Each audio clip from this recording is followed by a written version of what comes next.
बिस्मिल्लाहिर्रहमानिर्रहीम। अस्सलाम वालेकुम नाज़रीन, आप यूट्यूब चैनल देख रहे हैं। मैं इमरान खान हूँ। इससे पहले कि मैं इमरान खान साहब की आपको स्टेटमेंट बताऊं कि अडियाला जेल में उन्होंने क्या कहा कल, मैं आपको पहले एक बात कहना चाहता हूं कि इस वक्त पाकिस्तान में जो एस्टेब्लिशमेंट है वो इमरान खान है।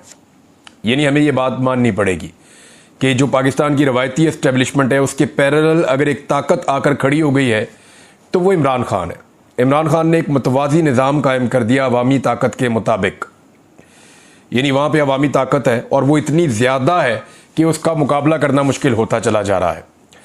आप देखें ना, एक तरफ फैसल वाडा साहब का गुस्सा अगर आप याद करें कि वो निकलते हैं असेंबली से, गाड़ी में जाकर बैठते हैं, उनका लहजा, उनका रवैया, उनके अल्फाज का चुनाव, नकम्मा और नालायक करार देना मौजूदा हुक्मरानों को, स्पेशली PMLN को, फिर पीपल्स पार्टी का PMLN के खिलाफ बोलना, ये सारी चीज़ें जब आप इकट्ठी करके देखें तो आपको समझ आती है कि एक्चुअली एस्टेब्लिशमेंट को डिफीट हुई है इमरान खान के हाथों।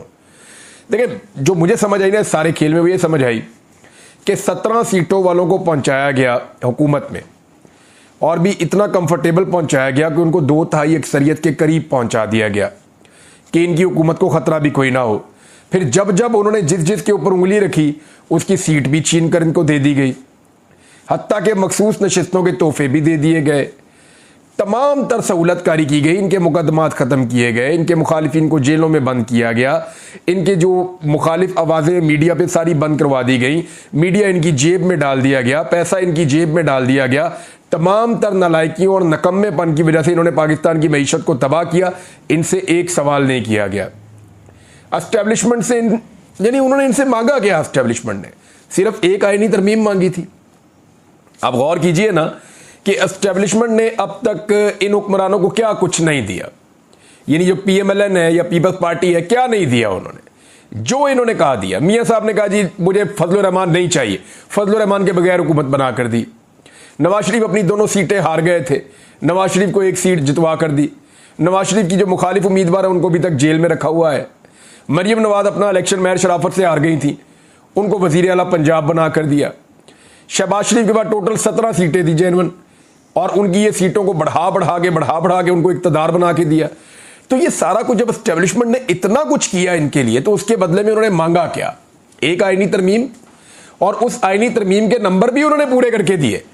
ये तो अगर हफ्ते वाले दिन जस्टिस मंसूर अली शाह साहब के वापस आने के बाद सुप्रीम कोर्ट ऑफ पाकिस्तान से इलेक्शन कमीशन की डिमांड के बाद वो जो वजाहती नोट आया है, अगर वो ना आता तो एस्टेब्लिशमेंट ने तो बंदे पूरे करके दे दिए थे। यानी जो इंफॉर्मेशन आ रही थी उसके मुताबिक तो पाकिस्तान तहरीक इंसाफ के 10-12 बंदे इधर उधर कर दिए थे उन्होंने, और उन्होंने बंदोबस्त कर दिया था कि ये बंदे डालेंगे और जो बाकी हुकूमत के पास है तो ये कानून साजी हम लपेट लपाट के कर देंगे। तो ये चीज यहां तक तो पहुंच गई थी। लेकिन फिर हुआ ये कि जब सुप्रीम कोर्ट से ऑर्डर आ गया तो फिर थोड़ी सी मेहनत करनी पड़ी हुकूमत को, और हुकूमत वो मेहनत करने में मुकम्मल तौर पर नाकाम रही है। तो अब हुकूमत जो है, इसकी एक और रीजन भी है। देखें, मैं आपको बताता हूं वजह यह कि हैं तो ये सियासतदान ही ना, जाना तो इन्होंने पब्लिक में ही है, और इनको इस बात का पता है कि कल हम अपोजिशन में होंगे। हुकूमत सदा किसी की नहीं रहती, वो सिर्फ मेरे रब की है। किसी की हुकूमत हमेशा नहीं रहती। इन्होंने अपोजिशन में जाना है, लेकिन जो कवानीन इनसे पास करवाए जा रहे हैं वो कवानीन अगर ये पास कर देंगे तो घर से निकलना मुश्किल हो जाएगा। जिसको दिल करेंगे, जहां से दिल करेगा उठा लेंगे, और उसके पास किसी किस्म की कोई सहूलत नहीं होगी कि वो जाके किसी अदालत का या किसी दरवाजे को खटखटा ले कि मुझे इंसाफ मिल जाए। तो सियासतदान है ना, वो समझते हैं इस बात को। उन्हें पता है कि कल को ये मलबा हमारे ऊपर आकर गिर जाएगा। अब ये भी खबरें आ रही हैं कि PMLN के कुछ लोगों ने, पीपल्स पार्टी के लोगों ने रजिस्ट किया कि जनाब हमारे पास तो वो तरमीम का मुसवदा ही नहीं है, हम किसके ऊपर आप आंखें बंद करके हमें कह रहे हैं वोट दे दो। फजलुर रहमान साहब के साथ भी इनका यही मामला हुआ। अब देखिए, एक दौर ऐसा था कि जब एक इशारा होता था ना एस्टेब्लिशमेंट का, तो MNA जो है वो दौड़े चले आते थे, लब्बैक लब्बैक हम हाजिर हैं, जहां कहेंगे वोट डाल देंगे। धड़ाधड़ वोट डालते थे, उनको परवाह नहीं होती थी कि उनके साथ कल को क्या होगा। ये टाइम था इस मुल्क में। लेकिन आज आप देखेंगे इमरान खान इस पाकिस्तान की सियासत को और इस शऊर को अवाम के किस लेवल तक ले गए हैं कि 1-2 MNAs के मैंने नाम लिए कि जनाब वो गायब हैं, और उनके बारे में शुबा किया जा रहा है पाकिस्तान तहरीक इंसाफ की जानिब से। क्योंकि तहरीक इंसाफ ने मुझे बहुत खुलकर कहा था कि इमरान साहब हमारे पास पक्की खबर है, आप कह दें ये बंदे जो है ना ये दूसरी तरफ जाकर मिल गए, इन्होंने हमें धोखा दिया है। लेकिन मैंने एहतियात की, क्योंकि मैं जानता हूं लोगों के सेंटीमेंट्स, तो मैंने कहा जी कि शुबा किया जा रहा है। तो उस शुबे के बाद मुझे उनकी फैमिलीज ने फोन किया, खुदा का वास्ता इसको मना करें भैया, आप अगले वीलॉग में कहें, वरना हमारे लिए मुसीबत बन गई इस इलाके में रहना। ये पब्लिक के अंदर ग्राउंड लेवल पे इतना शऊर आ गया कि लोग खुद इमरान खान के नजरिए के मुताबिक अपनी एक एस्टेब्लिशमेंट बना चुके हैं और अब वो फैसला करते हैं कि हमने वोट कहां डाला है, अगर ये बंदा जिसको हमने वोट डाला है ये गद्दारी करेगा, हम इसको नहीं छोड़ेंगे, इसकी सियासत तबाह कर देंगे। कई लोग पाकिस्तान से बाहर जाकर बैठे हुए हैं। तो ये एक तो एस्टेब्लिशमेंट को बहुत मायूस किया, जिनको एस्टेब्लिशमेंट ने सब कुछ दिया उन्होंने बहुत मायूस किया। दूसरी तरफ इमरान खान की और अवाम की अपनी एक एस्टेब्लिशमेंट खड़ी हो गई है। वो भी हमने देखा कि लोग टूट नहीं रहे, जैसे पहले टूट जाते थे वैसे टूट नहीं रहे। उसी इमरान खान ने, यानी मियां नवाज शरीफ बाहर रहकर, शहबाज शरीफ बाहर रहकर, बिलावल, जरदारी सारे बाहर रहकर, और ANP एमल वली खान सारे बाहर रहकर कुछ नहीं कर पाए। एक आदमी जेल में मौजूद था और उसका प्रेशर था, उसकी पब्लिक का प्रेशर था, ये नहीं कर पाए। फजल रहमान साहब को क्रेडिट जाता है कि उन्होंने इस मामले में कम से कम उन्होंने उसूल दिखाया।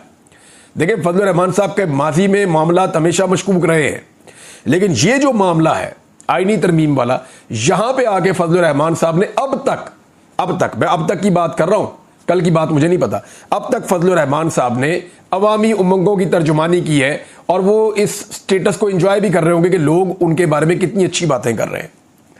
यही फजल रहमान जब कल खड़े हुए थे PDM के साथ, तो उसका मवाजना कर ले। आज फजल रहमान साहब जब अवाम के साथ खड़े हुए हैं तो उन्हें आइडिया हो जाना चाहिए कि लोग कितनी पजीराई करते हैं जब आप अवाम के हकीकी इशू के साथ खड़े होते हैं, अवाम के साथ खड़े होते हैं। इमरान खान ने क्या कहा अडियाला जेल से? इमरान खान ने सहाफियों से गुफ्तगू करते हुए कहा कि आईनी तरमीम या आईनी अदालत का क्याम इस अमल में लाया जा रहा है, यानी आईनी अदालत जो बनाई जा रही है, क्योंकि ये सुप्रीम कोर्ट से डरे हुए हैं। नई तरामीम से मुल्क का मुस्तकबिल तबाह हो जाएगा। उन्होंने कहा कि आईनी तरमीम का मकसद मुझे जेल में रखना है। हुक्मरानों ने अदलिया का बेड़ा गर्क करने का फैसला किया है। इलेक्शन फ्रॉड छुपाने के लिए यह सब कुछ किया जा रहा है। ये डरे हुए हैं कि अगर इलेक्शन खुल गया तो सब कुछ रिवर्स हो जाएगा। इमरान खान ने कहा कि रूल ऑफ लॉ की धज्जियां उड़ाई जा रही है, इससे बड़ा जुल्म मुल्क पर हो नहीं सकता। नैब तरामीम में उन्होंने अपने अरबों रुपए माफ करवाकर अपनी चोरी को तहफ़्फ़ुज़ दिया है। यह सब कुछ मुल्की मफाद के खिलाफ हो रहा है। जजेस को धमकियां, लोगों को अगवा करना, एक सियासी जमात को ख़त्म करने से सियासी अदम इस्तेहकाम बढ़ेगा। इमरान खान का कहना था कि तरमीम लाने वालों के पैसे बाहर पड़े हुए हैं। हुकूमत में बैठे लोग अदलिया को आज़ाद नहीं देखना चाहते। अशराफिया का मफाद और मुल्की मफाद आपस में नहीं मिलते, मुतजाद हैं। 6 माह में 4000 पाकिस्तानी कंपनियां दुबई में रजिस्टर्ड हुई। इनको तो फ़र्क नहीं पड़ना, इनका पैसा और जायदादें बाहर हैं। मोहसिन नकवी की बीवी के $500 मिलियन की प्रॉपर्टी दुबई लीक्स में सामने आई है। अब हम कर्जे लेकर मुल्क चला रहे हैं, इसीलिए महंगाई काबू में नहीं आ रही।